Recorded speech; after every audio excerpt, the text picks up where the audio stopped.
Olá, pessoal, tudo bem com vocês? Meu nome é Rafael Pereira. Eu vou apresentar para vocês aqui um recorte de uma pesquisa que eu realizei e trata-se do seguinte título: A alfabetização acadêmica no contexto da produção de artigos científicos em um curso de formação docente, em busca do espírito científico. Vamos continuar aqui então. Para começar a falar, uma das grandes características que nós temos dos estudantes, principalmente da educação básica, é o contato com elementos textuais, gêneros textuais diversos, principalmente cartas, depoimentos, redações em geral, em que se faz resenhas, resumos. Então há um foco para esse tipo de gênero, né? E quando chega no ensino superior, muda um pouco por conta mesmo do formato, né, daquele momento.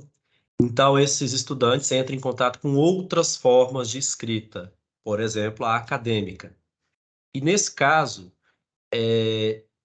esse tipo de escrita ela vai exigir outras características, né, outras demandas que não foram apresentadas anteriormente. Então, essa transição acaba sendo dificultosa para o aluno que está chegando, né, para aprender esse novo conceito, essa nova forma de escrita. E essa iniciação à pesquisa, né, científica também é um pouco dificultada, porque quando o estudante chega, é apresentado para ele alguns materiais, algumas bibliografias com muitas normas, regras, né, para se seguir, né, as próprias autores que escrevem livros sobre metodologia científica, e também é, alguns, né, cursos no início, mais no meio e no fim, apresentam a disciplina de metodologia científica. Mas esses alunos eles não estão preparados, porque isso é uma coisa diária, né, uma coisa contínua para você aprender a escrever de forma científica. Bom, sendo assim, o objetivo da pesquisa foi analisar a construção de artigos científicos desenvolvidos por estudantes e professores a partir de metodologias inovativas. Então, foi acompanhado, né, esse processo de escrita de estudantes e professores num período de, em média, um ano, né, pelo projeto de extensão, e aplicando outras metodologias. Então, eu trabalhei com metodologias inovativas, né, que vai produzir, né, vai facilitar a vida desses estudantes e professores. Então, aqui, né, o que que é um artigo científico? Então, ele perpassa por desafios, né, problemas, problemáticas para a pesquisa e para o sujeito que está no processo. Então, é uma mão de via dupla, né? A gente vai se formando, vai aprendendo a escrever, né, a identificar o que é necessário a partir do processo de vivência. E por isso que é importante esse processo, né, acontecer, porque o artigo ele é fruto de um processo contínuo em que você vai corrigindo, revendo, revisando. Sendo assim, o produto final depende muito dessa experiência, né? Dessa possibilidade de experiência, com orientações, claramente. E aí você tem o artigo científico, tendo, né, a capa, né, os nomes, o título, o resumo, os elementos que os compõem. A introdução, a fundamentação teórica, a metodologia, a análise e discussão dos dados, conclusão e referências, né? Então, por que isso? Porque o objetivo é melhorar alguma área, né, para uma qualidade de vida, melhorar um processo, refazer ou apresentar novas técnicas para que a nossa humanidade possa se beneficiar. E isso só é possível se houver também o compartilhamento dessas experiências, a partir da publicação, né? É importante publicar, tornar público, para que outras pessoas se inspirem e possa continuar a pesquisa. No que se refere à questão do processo da escrita, isso é um desafio, né? E não é de um dia para o outro, e nós temos obstáculos que vão nos permear essa jornada. E eu gosto muito do autor Bachelard, que ele vai falar da questão do espírito científico, perpassa por alguns obstáculos de conhecimento, que ele chama de obstáculos epistemológicos. Então, ele lista, né, coloquei aqui para vocês verem, no início, quando a gente vai escrever, alguns obstáculos que a gente precisa superar. A visão única, a primeira experiência, né? Então, ele vai colocando situações em que o estudante, né, a pessoa que está no início, pode ocorrer, né? E aí a gente precisa superar esses obstáculos para que realmente a gente tenha um artigo de uma forma mais crítica, mais consciente, para que a pesquisa sim tenha essa validade, essa credibilidade frente aos outros pesquisadores e o próprio avanço da ciência. Então, nesse trabalho, foi aplicado também metodologias ativas, e eu dividi em 3 momentos, né, em 3 tipos, digamos assim. Metodologia ágil, onde você tem que fazer a leitura de artigos, observar o que a gente discute na teoria, se exatamente ocorre nesses artigos que a gente apresenta para o estudante ler. Então, ele vai identificar os elementos que nós discutíamos na prática, né, na hora da aula, e ver se ele consegue identificar esses elementos lá nessa leitura, em outros trabalhos. Isso é extremamente importante, esse momento inicial, para, de uma forma rápida, a gente conseguir identificar. Por isso que ela é ágil. Depois, imersiva. Alguns sites e softwares foram utilizados para que o estudante pudesse explorar, pudesse aprofundar no momento da sua pesquisa. Então, você tem, por exemplo, para construir referências, para você analisar se há ou não um plágio. Então, essa identificação é importante porque, às vezes, a pessoa não sabe se ela fez um plágio, não entende muito bem o que é um plágio. Não é simplesmente pegar uma frase, reescrever, trocar uma palavra ou outra. Então, isso ajuda de uma forma mais imersiva, pontual, identificar, né, e produzir, principalmente a questão do plágio e das referências. E terceiro ponto, a metodologia analítica.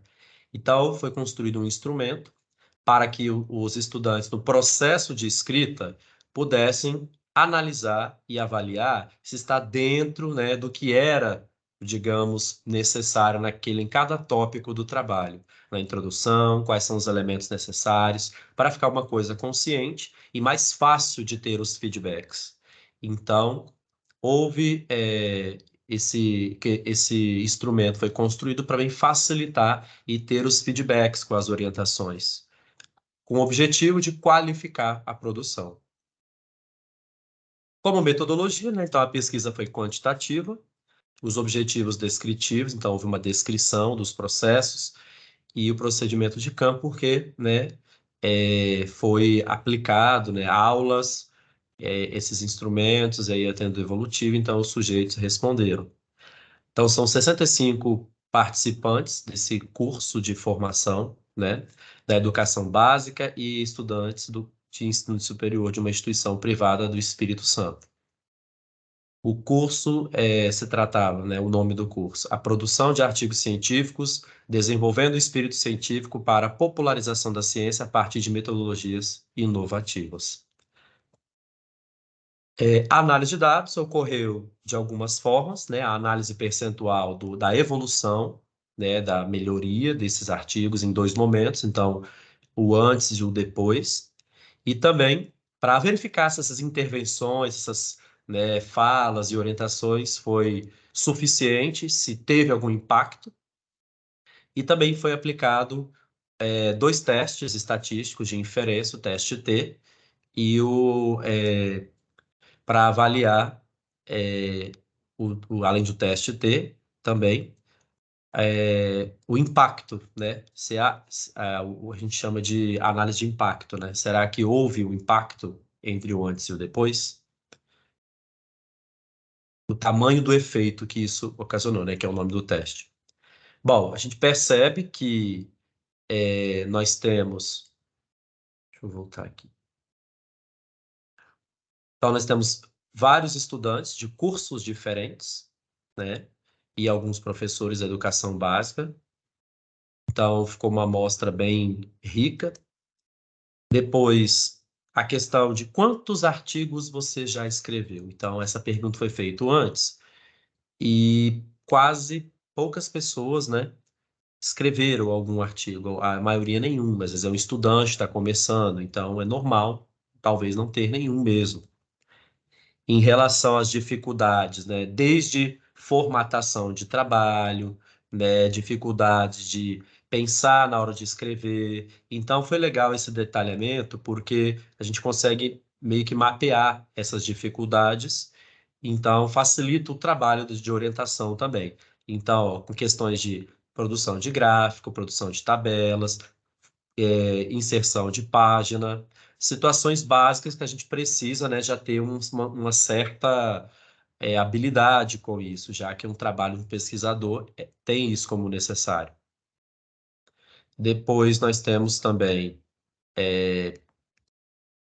houve, né, então, quando você fala de níveis de compreensão, então, grande parte não tem dificuldade, né, ou não compreende bem alguns tópicos, por exemplo, muitos confundem conclusão com resultados de discussão.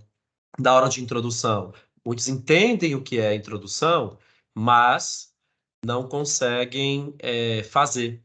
Então, isso é interessante também. E depois que foram desenvolvendo, então o que está em azul no gráfico é qual foi o perfil antes e o que está em verde é o que, que melhorou. Então houve uma melhoria considerável na produção da introdução, depois nós tivemos uma melhoria considerável na produção do resumo, né, da introdução, falei errado ali. Depois da fundamentação teórica também houve uma melhoria, um entendimento melhor depois das orientações. Depois nós tivemos na questão da metodologia também, muita confusão na hora de escrever a metodologia, então isso foi melhorado também depois das intervenções. A questão da análise e discussão de dados também houve melhora. Algum ponto assim de dificuldade, né, pela confusão, como eu disse, com a conclusão, mas houve uma melhoria depois. Depois nós tivemos também uma melhoria na questão da conclusão. E o que que a gente pode perceber? Houve uma melhoria geral em todos os pontos após essas intervenções, essas apresentações, essas metodologias, né, inovativas.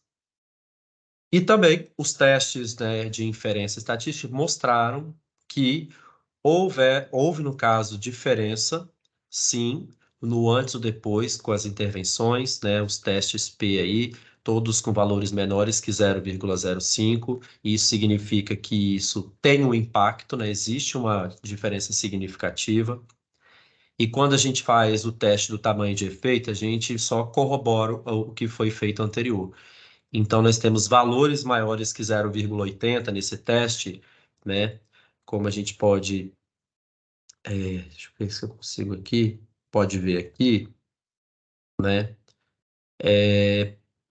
Então, nós temos valores maiores que 0,80. Isso significa, de acordo com a regra do teste, que as magnitudes da intervenção foram bem evidentes. Então, houve uma melhora muito grande em alguns casos e grande em outros. Então, realmente, isso fez a diferença para essas pessoas. E como conclusão, o que que a gente pode dizer? Que foi, né, atingido os objetivos, obteve-se o êxito. Houve também uma coisa interessante, porque a aplicação de metodologias inovativas, né, foram engrenagens para esse engajamento das pessoas. Acho que essa é aquela tranquilidade de poder refazer também ajudou muito essa recursividade. E talvez, né, a primeira coisa que dá mais medo, talvez, para esses estudantes é o formato quando a gente apresenta, principalmente para quem não é acostumado né, a escrever um trabalho acadêmico, certo? Então, eu fico por aqui. Muito obrigado. Qualquer coisa, entre em contato comigo e até mais. Obrigado.